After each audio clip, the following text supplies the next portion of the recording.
Dewa Perang Ye Shikai. Bab 606. Petugas wanita di depan Ye Shikai bernama Wen Ya. Saat menjadi kapten tim pasukan khusus Long Ya, Wen Ya sudah menjadi staf di pangkalan tersebut. 4 atau 5 tahun berlalu dengan cepat.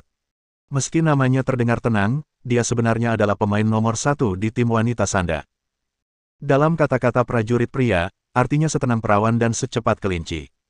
Xiao Ye baru saja kembali bertugas sebagai instruktur untuk pasukan khusus Long Ya. Kalian akan memiliki banyak kesempatan untuk bertemu satu sama lain di masa mendatang. Yan Kuan terbatuk 2 kali dan berkata ringan. Coba saya lihat bagaimana latihan mereka. Ye Shikai tersenyum tipis, lalu mencari kursi dan duduk. Staf di sebelahnya segera mengalihkan layar ke anggota kedua tim. Kami baru saja terjun payung, dan tidak ada korban yang tidak terduga. Wen Ya melaporkan. Ye Shikai tampak santai. Dalam konfrontasi latihan ini, pasukan khusus Long Ya memiliki peluang menang sebesar 80%. Kuncinya adalah bagaimana mereka akan menang, apakah itu akan menjadi kemenangan tragis atau kemenangan penuh. Kamu kelihatan agak gugup. Apakah kamu khawatir dengan mereka? Pada saat ini, Wen Ya menoleh dan berkata sambil tersenyum. Jika mereka kalah, mereka bukan Long Ya. Ye Shikai berkata dengan tenang. Bahkan jika kita kesampingkan kekuatan, hal terpenting dari pasukan khusus Long Ya adalah semua anggotanya adalah kultivator. Meskipun mereka hanya kultivator tingkat dasar, mereka lebih unggul daripada anggota SAT dalam hal kekuatan fisik dan kecepatan. Namun, karena pemahamannya terhadap Ouyang Feng, dia tidak akan membiarkan para anggota menggunakan kekuatan internal dalam latihan ini. Jadi menurutmu mereka pasti menang? Wen Ya sedikit terkejut. Ye Shikai tidak akan pernah mengucapkan kata-kata sekasar itu sebelumnya. Tapi saya harap ini adalah kemenangan sia-sia. Bahasa Indonesia. Latihan dimulai pada sore hari, namun karena wilayah gunung belakang begitu luas, kedua tim tidak saling bertemu sepanjang sore, dan hari sudah larut malam. Semuanya, bergeraklah secara diam-diam. Dilihat dari posisi mereka baru saja mendarat, musuh seharusnya sudah dekat. Cheng Luoqi memberi perintah kepada beberapa kapten dengan menggunakan headset masing-masing. Semakin sunyi medan perang, semakin mengerikan keadaannya, terutama di malam yang gelap di gunung belakang. Kecuali suara serangga dan burung, suasana menjadi sunyi senyap. Kapten, ada dataran tinggi di depan. Haruskah kita terus maju? Tanya seorang anggota tim. Pemimpin tim. Pemimpin tim. Cheng Luoqi tetap diam, dan bahkan ketika anggota tim memanggilnya beberapa kali, dia tidak menjawab, yang membuat semua orang penasaran. Jangan bicara. Tiba-tiba, Cheng Luoqi berkata dengan dingin, memejamkan matanya, dan mendengarkan dengan saksama gerakan di sekitarnya. Kita dikepung. Sekarang semua orang mundur perlahan. Jangan panik dan jangan membuat gerakan besar.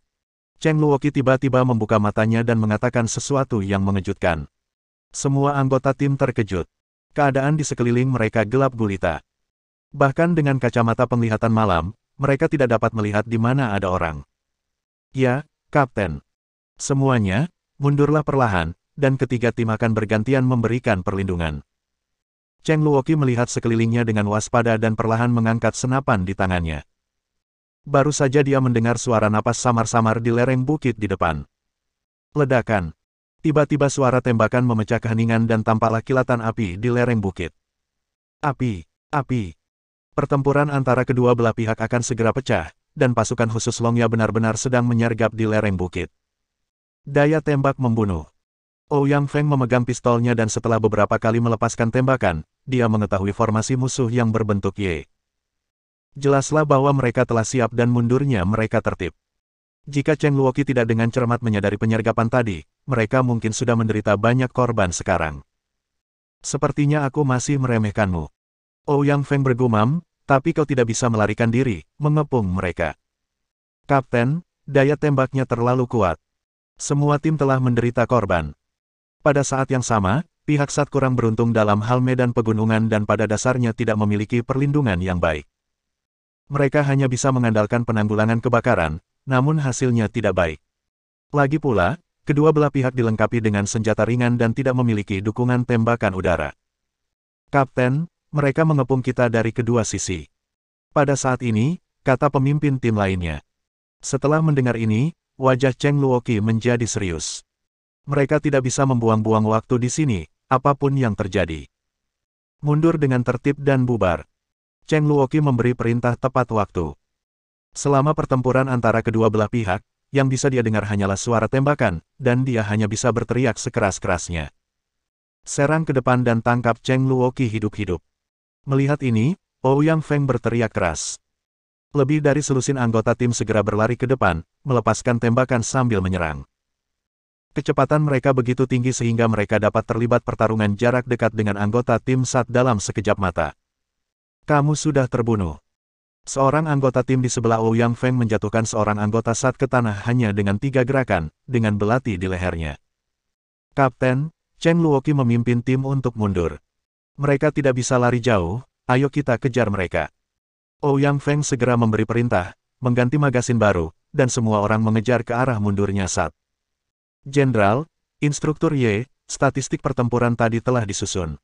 Wen Ya menyerahkan sebuah dokumen. SAT kehilangan 16 orang, dan pasukan khusus Dragon Fang kehilangan 5 orang. Pelatih Ye, tampaknya prediksi Anda benar. Long Ya akan memenangkan pertandingan ini dengan mudah. Wen Ya tersenyum pada Ye Shikai. Masih terlalu dini untuk mengatakannya sekarang. Kekuatan tempur SAT bukan hanya itu. Tadi, Ouyang Feng hanya mampu menghabiskan jumlah musuh dengan lebih sedikit korban karena keunggulan medan dan penyergapan. Ye Shikai melihat laporan itu dan menggelengkan kepalanya. Xiao Ye, bagaimana menurutmu? Yan Kuan bertanya dari samping. Tujuan latihan adalah untuk mereproduksi pertempuran sesungguhnya semaksimal mungkin, tetapi tidak peduli seberapa realistisnya, mustahil untuk mereproduksinya 100%. Ye Shikai berkata dengan tenang, misalnya, peluru yang digunakan dalam latihan, sesuai dengan persyaratan latihan, harus dihilangkan setelah ditembakkan. Namun, dalam pertempuran sebenarnya, peluru yang mengenai bagian yang berbeda akan memiliki efek yang berbeda. Ibarat peluru, kalau pelurunya mengenai jantung atau kepala, maka tembakannya akan mematikan. Namun, kalau pelurunya mengenai anggota tubuh, maka lawannya hanya akan terluka dan masih bisa bertarung. Namun, dalam latihan ini, selama Anda mengenai target, Anda tereliminasi. Ini mungkin alasan mengapa SAT kehilangan 16 orang. Apapun yang terjadi, Cheng Luoqi menggunakan strategi yang salah, yang menyebabkan SAT disergap. Wen Ya mengangguk dan berkata, SAT pasti akan merespons di masa depan. Ouyang Feng tidak boleh ceroboh. Kapten, kami telah melarikan diri. Orang-orang dari Long Ya tidak dapat menemukan kami untuk sementara waktu. Apa yang harus kami lakukan selanjutnya? Pada saat yang sama, SAT, di bawah komando Cheng Luoqi, mundur secara tertib. Mereka tidak hanya berhasil menerobos, tetapi juga meminimalkan kerugian. Kita sekarang dalam posisi yang kurang menguntungkan. Jika kita terlibat dalam pertempuran kecil, kita pasti akan gagal. Cheng Luoqi menatap peta dengan ekspresi serius, jadi kita hanya bisa melancarkan serangan mendadak. Bab 607. Serangan kejutan. Ya, ini satu-satunya cara. Mereka lebih baik dari kita dalam hal kualitas individu dan kemampuan koordinasi, jadi kita harus mencobanya. Cheng Luoqi menganalisis sambil melihat peta.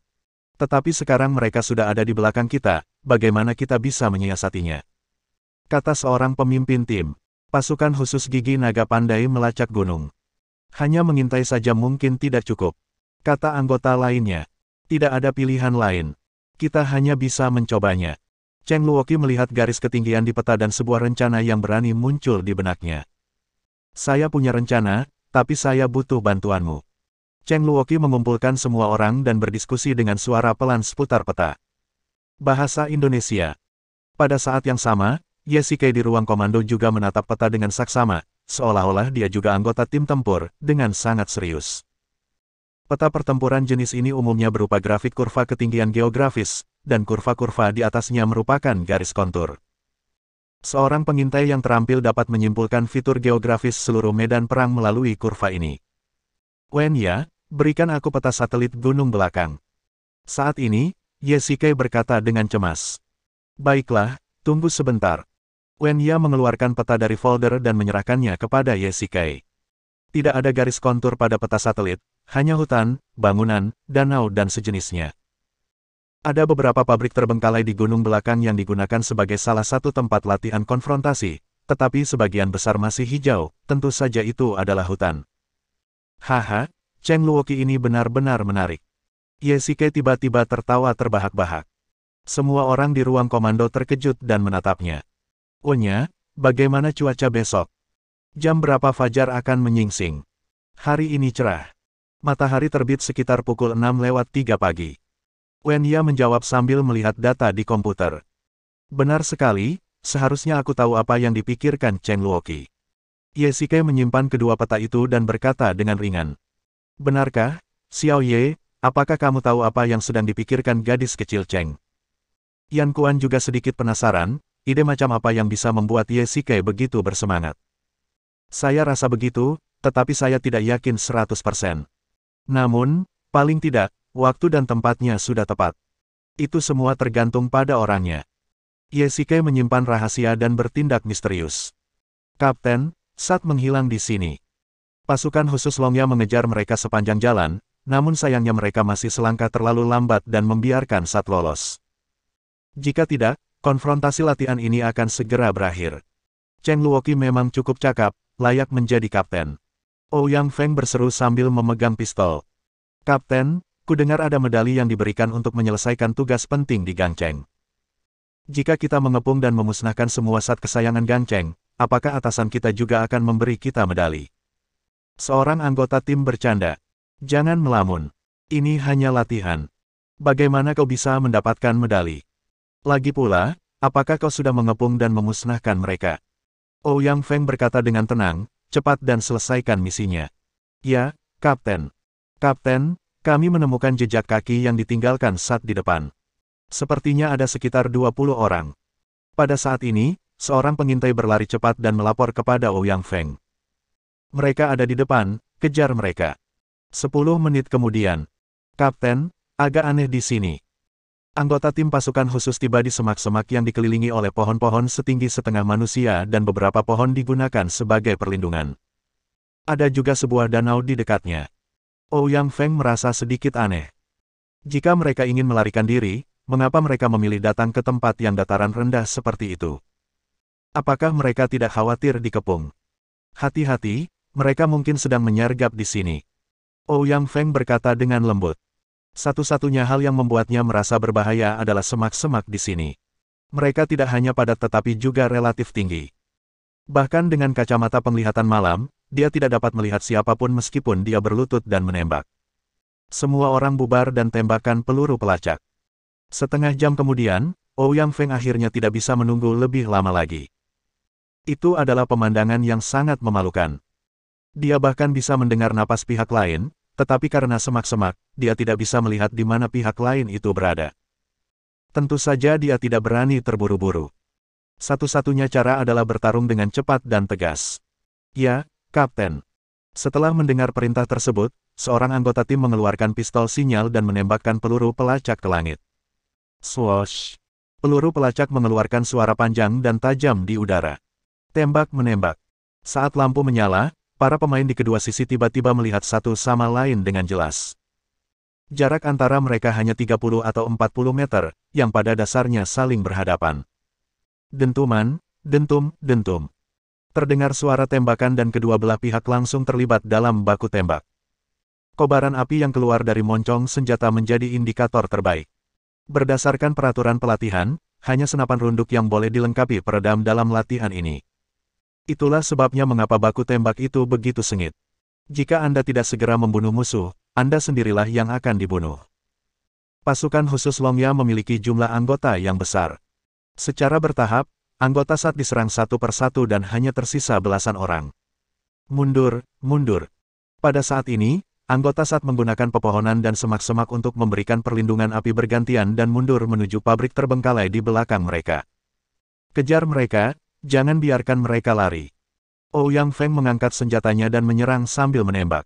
Mengejar. Deng, deng, deng. Setelah pertempuran sengit, seluruh anggota Sat mundur ke pabrik yang ditinggalkan, sementara anggota pasukan khusus Longya mengepung seluruh pabrik. "Kapten, mereka sudah mundur ke dalam." Seorang anggota tim melaporkan bahwa ini adalah pabrik baja yang ditinggalkan. Peralatan di dalamnya telah lama dibongkar, hanya menyisakan rangka yang kosong. Alangkah hebatnya jika ada helikopter. Setelah dua rudal dijatuhkan, pusat komando pasti akan menyatakan mereka sebagai pecundang. Seorang anggota tim mengeluh. Pabrik ini hanya memiliki dua pintu besar, bagian depan dan belakang, dan beberapa jendela, tetapi semua jendela ini tinggi dan tidak dapat dimasuki dari luar. Dengan kata lain, mereka masih harus menyerbu masuk dari pintu. Tentu saja, pihak lain sudah mengincar pintu, dan semua orang tahu siapapun yang masuk akan mati. Pukul berapa sekarang? Ouyang Feng bertanya dengan tenang, sambil menatap langit yang cerah. Sekarang jam 6 kurang 10 menit. Baiklah. Kalau begitu, kita tunggu sampai fajar lalu masuk. Ouyang Feng mengangguk. Atap di atas pabrik telah dilepas. Selama sinar matahari bersinar, orang di dalamnya akan dapat melihat semuanya dengan jelas. Pada saat itu, bahkan jika kerugiannya lebih besar, Sat masih dapat dihapuskan sepenuhnya. Tunggu, ada yang salah. Ouyang Feng tiba-tiba melambaikan tangannya untuk menghentikannya, dan melihat kembali ke semak-semak tempat dia datang sebelumnya. Adegan pertempuran tadi terputar kembali dalam pikirannya. Sepertinya jumlah orang mereka berkurang sedikit sekarang. Bab 608. Jumlah orang, Kapten, apa yang kamu bicarakan? Seorang anggota tim bertanya dengan rasa ingin tahu. Saya ingat seharusnya ada lebih dari 20 orang yang tersisa di Sat, tetapi ketika kami saling tembak tadi, saya merasa hanya ada selusin dari mereka. Ouyang Feng agak bingung, wajahnya tampak agak serius, dan dia jelas-jelas sedang bingung. Tidak, paling banyak hanya ada 20 orang dari tembakan tadi. Beberapa dari mereka pasti ada di tempat lain. Ouyang Feng berkata dengan tenang, dengan sedikit amarah di matanya, jelas karena kelicikan Chen Luoqi. Mungkinkah beberapa dari mereka pernah menjaga pabrik itu sebelumnya? Kata anggota tim lainnya. Kita tidak bisa mengesampingkan kemungkinan ini. Pokoknya, berhati-hatilah. Ouyang Feng berkata dengan dingin, tempatkan drone untuk menyelidiki lingkungan di pabrik. Ya, Kapten. Seorang anggota membuka ranselnya dan mengeluarkan perangkat drone dari dalamnya. Ini adalah perlengkapan standar untuk pasukan khusus. Jika pasukan khusus Longya harus memiliki keuntungan kandang kali ini, hanya merekalah yang memilikinya. Tidak sulit untuk mengendalikan drone, dan drone ini khusus digunakan oleh militer. Kualitasnya sangat bagus. Tidak hanya tahan jatuh tetapi juga tahan air. Yang paling penting adalah ia dapat melakukan pengintaian dari ketinggian berapapun.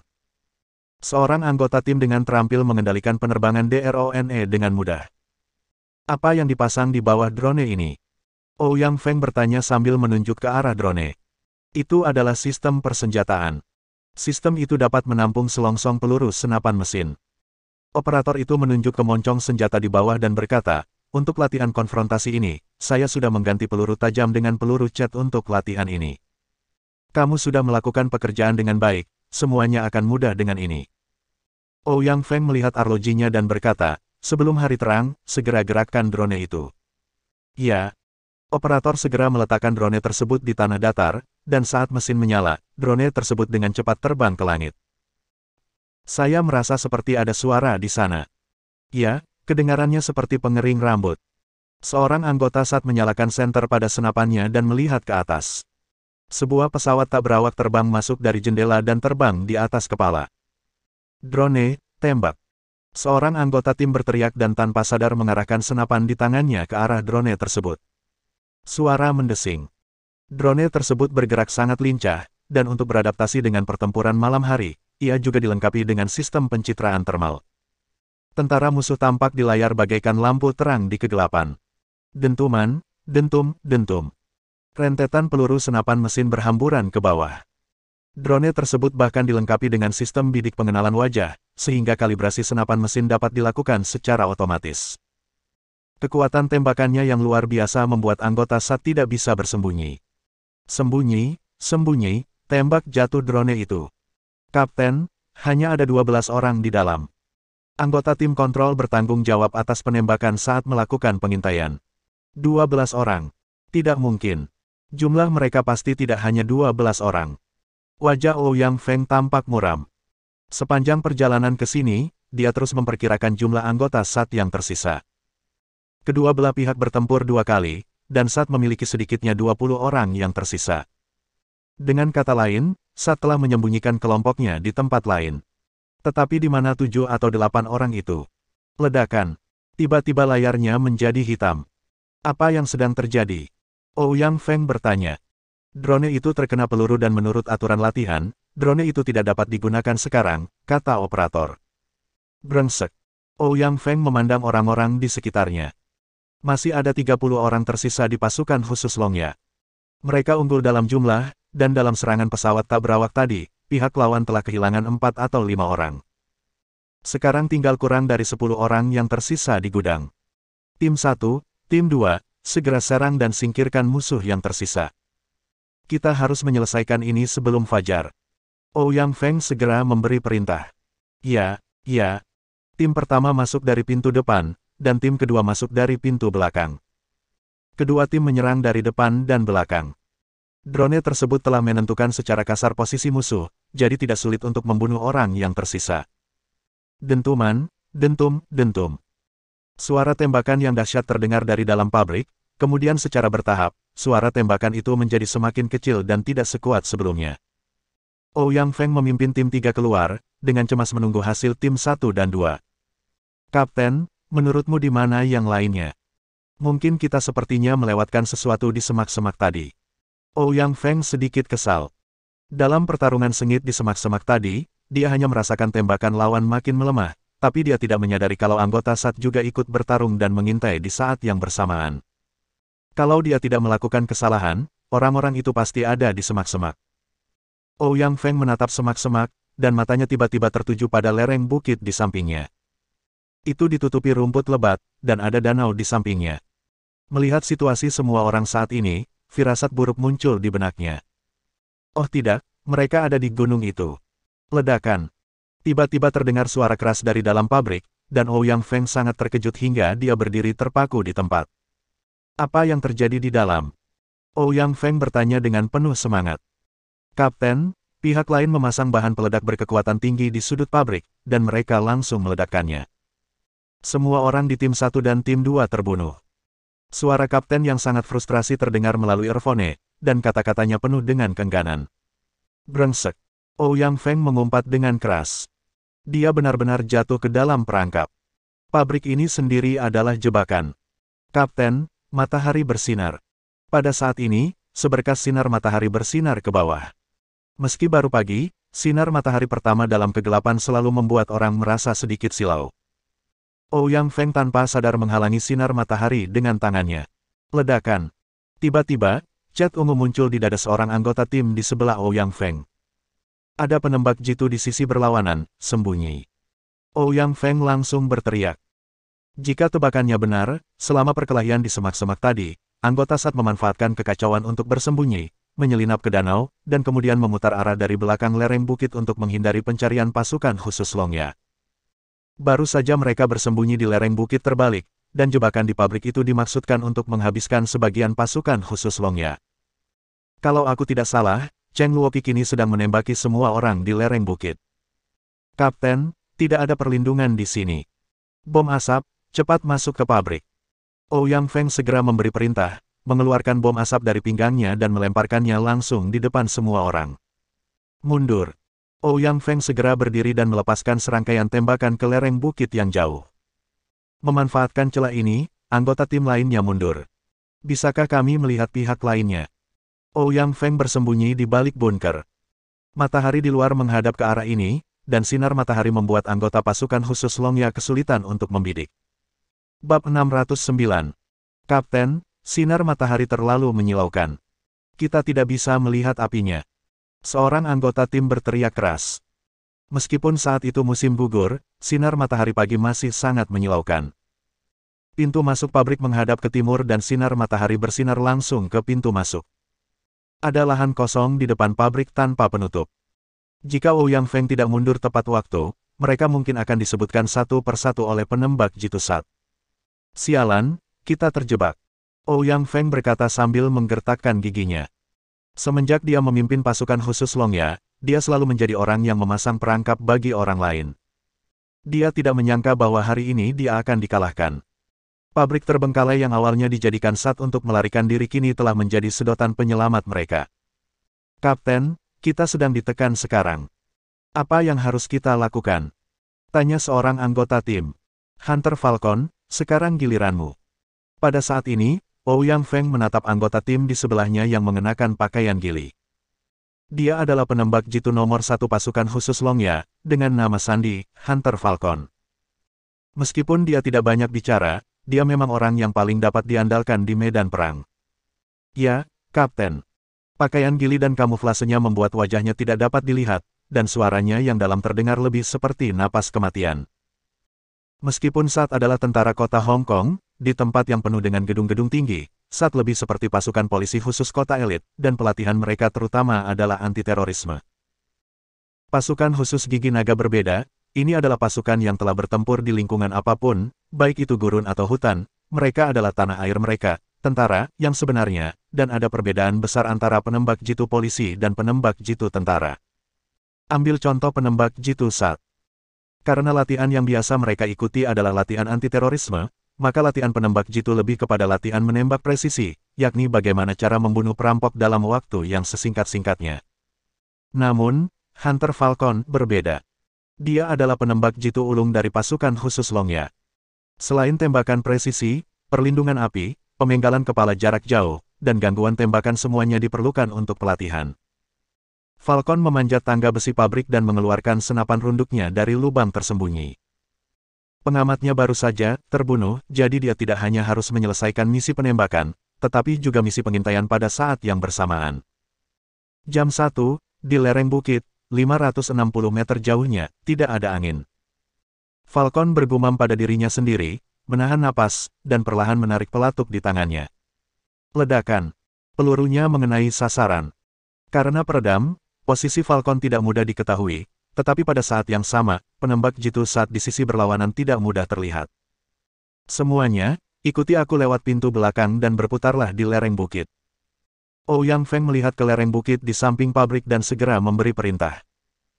Sekarang mereka harus menemukan lereng bukit yang berlawanan, dan mereka akan saling berhadapan, kalau tidak, mereka tidak akan bisa bertarung di pabrik. Falcon, kamu tetap di pabrik. Ya, Kapten. Aku melihatmu. Falcon menembak anggota Sat melalui teropong dan mengenai sasaran secara langsung. Tiba-tiba, kilatan cahaya menembus matanya. Melihat pantulan teropong penembak jitu, Falcon tiba-tiba menoleh ke samping dan sebuah peluru lewat di depannya, memperlihatkan posisinya, namun untunglah dia tidak terkena. Dentuman, dentum, dentum. Penembak jitu Sat melepaskan beberapa tembakan berturut-turut, mencoba memadamkan api. Falcon segera meletakkan senjatanya untuk menghindari kerusakan. Kapten, posisiku sudah terbongkar. Aku harus bersiap untuk bergerak sekarang. Falcon pergi melalui pintu belakang dengan pistol di tangan, tetapi dia tidak pergi menemui Ouyang Feng. Sebaliknya, dia berlari ke seberang. Hunter Falcon, berhati-hatilah. Kita bisa membunuh Cheng Luoqi secara langsung jika kita punya kesempatan. Ouyang Feng memegang senapan M4 dan menembaki lereng bukit sambil memberi perintah melalui headset.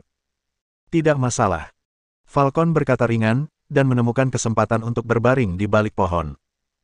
Di sini, dia bisa melihat posisi Sat dari samping, tetapi baginya, yang terpenting adalah menemukan penembak jitu Sat. Selama dia membunuhnya, Falcon tidak perlu khawatir. Lagi pula, dilihat dari jarak tembak kedua belah pihak, penembak jitu menjadi kunci kemenangan atau kekalahan. Ruang komando operasi. Namun, gadis kecil Cheng memang punya beberapa keterampilan. Dia bisa menggunakan metode ini untuk membuat Ouyang menderita. Melihat pasukan khusus Longya dipukuli seperti ini, Yan Quan sama sekali tidak kecewa. Sebaliknya, dia sangat memuji Cheng Luoqi. Ketua, rakyat kita dalam bahaya, mengapa Anda masih santai-santai saja? Wen Ya tidak tahan lagi melihatnya dan bergumam dengan suara pelan. Gadis Wen, kamu tidak tahu ini. Jika Ouyang memenangkan konfrontasi ini dengan mudah, itu tidak akan berarti apa-apa. Yan Quan menggelengkan kepalanya, yang membuat Wen Ya sangat bingung, tetapi dia tidak berani bertanya secara langsung, jadi dia harus mengalihkan pandangannya ke Ye Shikai. Bukankah tujuan latihan adalah untuk menang?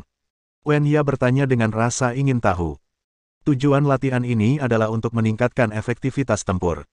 Dengan kata lain, latihan ini dirancang untuk mengurangi korban dalam pertempuran sesungguhnya. Jika latihan ini tidak mengungkap masalah, bagaimana hal itu dapat diperbaiki untuk meningkatkan efektivitas tempur pasukan dalam pertempuran sesungguhnya? Ye Shikai berkata dengan cara yang sederhana. Dia dan Yan Quan telah bersama selama bertahun-tahun, dan dia tahu bahwa bos tua yang tampaknya baik hati ini sebenarnya adalah seekor rubah tua. Alasan mengapa dia tidak sedih mungkin lebih dari alasan ini. Kemampuan kepemimpinan yang ditunjukkan oleh Cheng Luoqi memang luar biasa, kalau tidak, dia tidak akan memikirkan trik ini. Kekalahan Ouyang Feng sepadan. Ye Shikai menghela nafas, tetapi yang membuat Ouyang Feng semakin bersyukur adalah dia juga memahami pentingnya latihan tersebut. Kalau tidak, tadi, selama dia memerintahkan tim untuk bertahan di sekitar pabrik dan menunggu hingga 24 jam, pasukan khusus Longya masih bisa menang dengan mengandalkan jumlah orang yang tersisa. Tetapi dia tidak melakukannya karena dia tahu bahwa latihan itu adalah untuk bertempur, bukan untuk pamer. Yang tidak diduga Ye Shikai adalah Cheng Luoqi ternyata berniat memasang bom di pabrik, lalu memancing Ouyang Feng untuk mengirim orang masuk. Dengan cara ini, meskipun anggota pasukan khusus itu adalah praktisi, mereka tidak akan bisa bertahan hidup. Selain itu, dalam pertempuran di semak-semak tadi, Cheng Luoqi sebenarnya berani dan berhati-hati, dan memimpin anak buahnya untuk menyergap di bawah hidung Ouyang Feng. Latihan ini merupakan pelajaran yang baik bagi Longya dan Sat. Yang paling penting adalah bahwa sampai saat ini, masih belum jelas pihak mana yang memiliki keuntungan signifikan. Akibatnya, masih belum jelas siapa yang akan menang atau kalah. Ye Shikai pernah berkata bahwa ada perbedaan besar antara latihan dan pertarungan sesungguhnya. Trik yang digunakan Cheng Luoqi tadi sebenarnya mengerikan jika dipikir-pikir lagi. Cara saling menghancurkan ini mengingatkannya pada pengeboman teroris di Eropa. Lagi pula, jika itu adalah pertempuran sungguhan, ledakan besar tadi sudah cukup untuk menghancurkan seluruh pabrik. Bagaimana Ouyang Feng dan yang lainnya bisa menggunakannya sebagai bunker? Jika memang benar begitu, Ouyang Feng dan orang-orang lainnya mungkin sudah mati di tanah kosong di luar pabrik tadi. Bab 610. Elang pemburu itu melihat melalui teropong, dengan tenang menunggu serangan lawan berikutnya, seperti ular berbisa yang hendak memburu mangsanya setelah hibernasi, menunggu kesempatan untuk menyerang. Di mata musuh, peran seorang penembak jitu jelas tak kalah pentingnya dari peran seorang komandan. Kekuatan penghancur yang dihasilkan oleh penembak jitu benar-benar di luar imajinasi. Namun, jika penembak jitu menembak beberapa kali, musuh dapat dengan mudah mendeteksi posisinya. Oleh karena itu, mereka memiliki beberapa posisi menembak. Posisi Falcon saat ini cukup untuk mengancam seluruh tim SAT. Kapten, saya tidak dapat menemukan target untuk saat ini. Nada bicara Falcon sedikit gelisah. Butuh waktu lama tetapi dia masih tidak dapat menemukan penembak jitu SAT. Jika dia menembak sekali, apakah kamu yakin bisa menemukannya? Ouyang Feng berkata dengan tenang. Saya yakin. Falcon menjawab dengan tegas. Baiklah, kalau begitu aku memberimu kesempatan ini. Begitu Ouyang Feng selesai berbicara, dia tiba-tiba melompat keluar. Pada saat yang sama, sebuah peluru lewat dan hampir mengenainya. Ketemu. Elang itu segera menemukan sasaran dan menarik pelatuk tanpa ragu-ragu. Ledakan. Kapten, penembak jitu musuh telah dieliminasi. Falcon berkata dengan ringan. Berburu elang, memanggil nama satu persatu, dan berburu dengan bebas. Ya, Kapten. Ya, penanganan Ouyang Feng sangat menentukan. Ye Shikai berseru di samping monitor. Kekuatan profesional Falcon tidak boleh diremehkan. Dia juga seorang veteran Longya dan seorang veteran yang selamat dari operasi terakhir bersamanya. Sepertinya ini sesuai dengan harapanmu. Wen Ya tersenyum tipis pada Ye Shikai dan berkata, Ouyang tidak menang dengan mudah. Seperti yang diharapkan. Ye Shikai tersenyum puas dan perlahan berdiri. Sudah hampir waktunya untuk menyelesaikannya. Aku akan memeriksanya. 20 menit kemudian. Itu adalah aula keberangkatan yang sama seperti sebelumnya. Anggota kedua tim sudah berbaris rapi di sana, menunggu ceramah dari Ye Shikai dan Yan Kuan. Cheng Luoqi dan 2 atau 3 orang yang tersisa bertahan sampai pemusnahan terakhir. Hanya 5 orang yang tersisa di pasukan khusus Longya. Tidak ada keraguan bahwa ini adalah kemenangan yang tragis. Bahkan dapat dikatakan saat kehilangan kemenangan. Berdiri tegak. Melihat Ye Shikai datang, anggota kedua tim segera berdiri tegap dan memberi hormat. Ahem, saya yakin bahwa melalui latihan konfrontasi ini, kedua tim kalian telah memperoleh beberapa pengalaman. Ye Shikai membalas hormat militer, memegang dokumen di tangannya dan berkata dengan tenang, hasil konfrontasi ini sudah keluar. 5 anggota pasukan khusus Longya dan pasukan khusus SAT yang tersisa semuanya tewas. Menurut peraturan, Longya menang. Tidak ada sorakan, tidak ada tepuk tangan. Ya, suasana hati Ouyang Feng mungkin lebih buruk daripada Cheng Luoqi. Kemenangan semacam ini hanyalah sebuah kegagalan. Semuanya santai saja, latihannya sudah selesai. Ye Shikai tersenyum sedikit. Kami mengadakan makan malam api unggun di kamp malam ini, yang juga berfungsi sebagai ajang kumpul-kumpul sosial bagi kedua tim. Ini kabar baik. Bagus. Pada saat ini, Cheng Luoqi tiba-tiba memimpin dalam bertepuk tangan. Semua orang pada awalnya tercengang, lalu lama-kelamaan tertawa. Sesuai kesepakatan sebelumnya, Sat akan tetap tinggal untuk membersihkan pangkalan, dan pasukan khusus Dragon Fang akan dibubarkan. Long Ya, kemarilah dan bantulah. Pada saat ini, Ouyang Feng berteriak. Para anggota Sat awalnya tercengang, lalu kedua belah pihak tersenyum penuh pengertian dan meninggalkan tempat latihan. Kedua belah pihak adalah kawan seperjuangan, jadi sudah sewajarnya mereka harus rukun. Faktanya, karena hubungan khusus antara Gang Cheng dan Yan Jing, pasti akan ada banyak pelatihan bersama atau kerja sama antara Sat dan Long Ya, dan latihan konfrontasi ini hanyalah permulaan. Siang hari berikutnya, Ye Shikai melaju perlahan dan meninggalkan markas Long Ya. Dia sedikit khawatir tentang pernikahan ini. Meskipun dia tidak tahu mengapa, dia hanya merasa sedikit gelisah. Secara logika, semua jenderal Istana Hades telah tiba, dan dia juga mengundang Ouyang Feng. Ia pun meminta cacing-cacing itu untuk melakukan penyelidikan yang cermat di dalam guna mencegah terjadinya kecelakaan. Dapat dikatakan itu sangat mudah, tetapi dia masih sedikit khawatir. Orang yang paling mengkhawatirkannya adalah Chen Yuxin. Mengemudikan mobil perlahan menuju rumah keluarga Chen, Ye Shikai merasa sedikit khawatir. Dia pikir Chen Yuxin mungkin tidak menerima kenyataan ini. Saat mereka semakin dekat ke gerbang luar, Ye Shikai bahkan memiliki keinginan untuk berbalik dan melarikan diri. Tidak, aku tidak boleh menjadi pengecut saat ini. Aku harus menjelaskan perkataanku. Ingat, ada formasi di sini. Kalian tidak bisa memaksa masuk.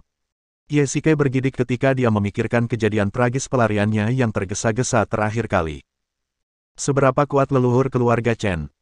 Sebuah formasi saja bisa membuatnya pingsan dan terluka parah. Baiklah, aku di sini untuk menemui tuan keluargamu. Namaku Ye Shikai. Silakan pergi dan beritahu dia. Baik, tuan. Mohon tunggu sebentar. 5 menit kemudian. Tuan, silakan masuk.